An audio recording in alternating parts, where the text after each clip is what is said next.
First things first, you'll want to take all the food out of the fridge, eat it, throw it away, whatever. Don't forget to check the freezer for any food you might have left behind. We need this ice in the freezer to defrost. Unplug your refrigerator 24 hours before you plan to leave campus. Then put a towel at the base of your fridge to soak up any water that leaks as the fridge defrosts. If you don't, water will pool all over the floor and, you guessed it, that's a cleaning charge. Take a wipe and wipe out the inside of the fridge. If there are any spills or stains in the fridge, wipe those out. You want the fridge looking clean and spotless.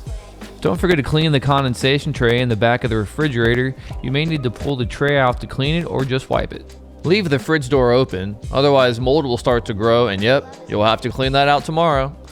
Fast forward 24 hours, you're getting ready to leave for summer break. Don't forget to check your refrigerator one more time. There shouldn't be any spills, food, or mold in your fridge. If there is, make one last wipe down before you head out. And that's how you defrost your fridge to avoid a cleaning charge.